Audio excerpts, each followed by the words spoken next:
O Brasil tem capacidade de ser o terceiro ou quarto melhor país do mundo, do ponto de vista de riqueza econômica. Agora, podemos ficar na armadilha da mediocridade, do baixo crescimento, que foi a nossa história dos últimos 30 anos. Então, é claro que um jovem no Brasil, olhando para esse futuro, ele tem que comprar ações. Vamos montar um portfólio hoje, de uma forma macro. Como que você talvez alocaria ou pensaria em alocar algo como isso? Depende de muita coisa, não é? Por exemplo, se você é uma pessoa idosa, fica no renda fixa, porque os juros estão altos, extraordinariamente altos. Se você é um jovem, você pode ter justamente uma alocação um pouco maior em equity, porque é um país que deve conseguir manter o seu ritmo de crescimento. Eu, quando dei aquele exemplo de virar Venezuela ou virar Argentina rapidamente, era exatamente, eu estava lá no governo, sofrendo pressão política, todo mundo querendo gastar, no meio de um Covid que depois chegou. Nós já tínhamos que recuperar as finanças públicas. Nós pegamos um país com muita dificuldade financeira. Aí, na hora que nós começamos a recuperar, chega um Covid. Aquela confusão danada. Realmente, se você está no meio de uma pressão de gastos imensa e você relaxar, você podia virar... Porque uma nação, para ser erguida, ela leva 100, 120 anos e tal. Para destruir é muito rápido. A Venezuela mergulhou no caminho da miséria muito rapidamente. Foram 10, 15 anos e ela saiu do maior renda per capita da América Latina para baixo. Tem a depredação gradual também. A Argentina está há 100 anos a renda per capita descendo devagar. Já foi a quinta maior renda per capita do mundo. Então o Brasil tem esse problema de instabilidade, de transição incompleta. Mas é claro que o portfólio de um jovem tem que ter ações. Agora, você tem que ter cuidado o seguinte, se fechar o gap dos impostos com imposto sobre as empresas, bom, aí como é que fica o cara que ia botar uma parcela maior na bolsa porque o futuro vai ser melhor? Vai ser melhor com mais tributação sobre as empresas? Tanto que a nossa proposta de reforma tributária, ela baixava os impostos. Os últimos 40 anos, a tributação sobre empresas no mundo inteiro desceu vertiginosamente. A tributação média hoje é 26%, 25%. E o Brasil, nos últimos 40 anos, subiu a tributação sobre as empresas, foi até 40%. Tem setor que paga 44% de taxa nominal. A efetiva é muito menor, porque eles conseguem tornar a base tributável diferente da base que paga juros. Se perguntar assim, quanto é que você vai pagar de juros e dividendos? Qual foi o seu resultado? 50 bilhões. Agora você vai pagar imposto. Qual foi o seu resultado? Espera aí, uma adaptação aqui. 7 bilhões. Quer dizer, você deduz uma opção de coisa da base tributável. Isso não pode, isso tinha que convergir. Então, nós estamos indo numa reforma tributária gradual. O liberal não é um revolucionário. O socialista, normalmente, é o revolucionário, quer fazer reformas radicais, que mexe tudo de uma vez só. O liberal é um evolucionista. Ele vai melhorando. Então, o que nós fizemos com impostos? Vamos reduzindo as alíquotas dos impostos indiretos. Por quê? Porque no mundo inteiro os impostos indiretos vão caindo. Aí não corrigimos a tabela do imposto de renda. Por quê? Porque aí, naturalmente, vai subindo um pouquinho o imposto de renda. Então, você tira o imposto indireto, que é regressivo, atinge os mais fracos, os mais pobres, ICMS, IPI, PIS/COFINS, vai reduzindo esses impostos indiretos e deixa o imposto de renda subir um pouquinho.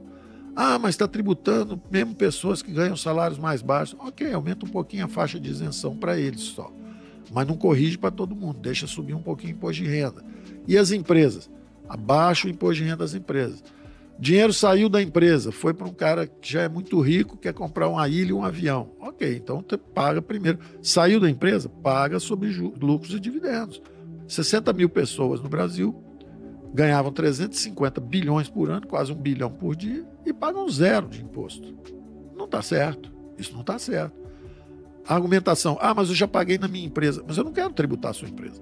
Eu quero baixar o imposto da sua empresa. Tudo que for reinvestido, for para crescer, gerar emprego, inovação, expandir as atividades, eu não quero tributar. Agora, saiu da empresa, imposto sobre os juros. Nós fizemos exatamente o contrário.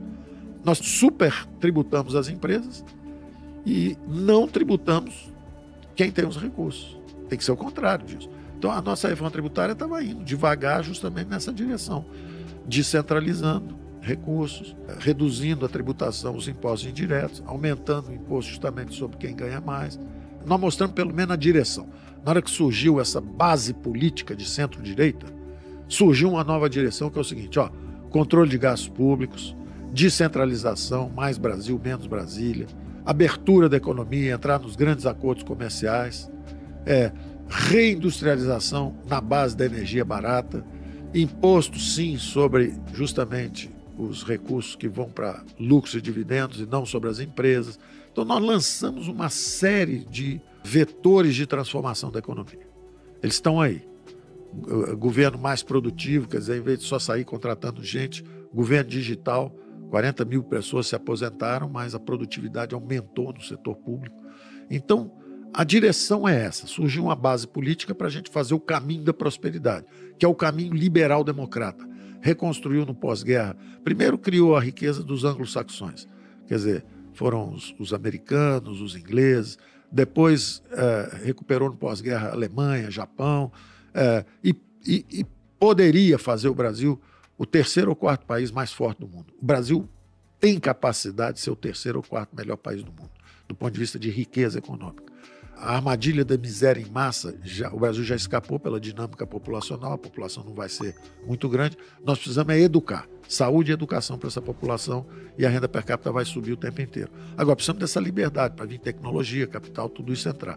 Então, é claro que um jovem no Brasil, olhando para esse futuro, ele tem que ter uma participação, ele tem que comprar ações, ele tem que começar a comprar pedaços, participações em lucro. Eu gostaria, com um regime de capitalização da Previdência, todos os trabalhadores brasileiros teriam participação nos lucros. Porque quando você compra a ação de uma empresa, você é sócio dos lucros e dos resultados dessas empresas. Então eu vejo um futuro dessa forma para o Brasil, se mantivermos o rumo.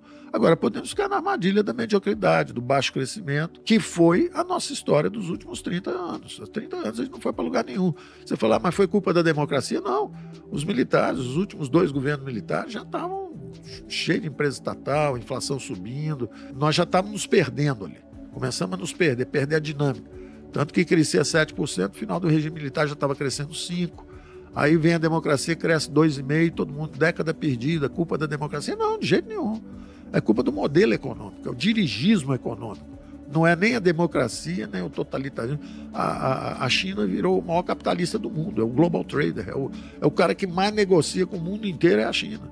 A China é Adam Smith na veia, mergulhou no mercado global e virou uma potência porque abandonou os dogmas anteriores, que causaram, inclusive, uma fome que matou 30 milhões de pessoas lá de fome. Então, nós temos que estar atentos a isso. Menos ideologia e mais ciências econômicas. A gente fala tanto em ciências. Vacina, ciência, negacionismo. Existe a mesma coisa em economia. Existem os bons economistas e existem os negacionistas. Os que ficam inventando, jogando ideologia em cima. Não é isso. É empírico. Quais os países que deram certo? Quais são as práticas? O que funciona? Tem um sociólogo que fala que bons princípios ajudam, tem os economistas que dizem que as instituições, Douglas North, Nobel Prize, Prêmio Nobel de Economia, as instituições ajudam. Aí tem os economistas que dizem que é a tecnologia, que é o capital humano, que é a taxa de investimento. Isso está tudo, é tudo já modelado, pronto, não tem grande novidade nisso. O que a gente precisa é fazer o certo.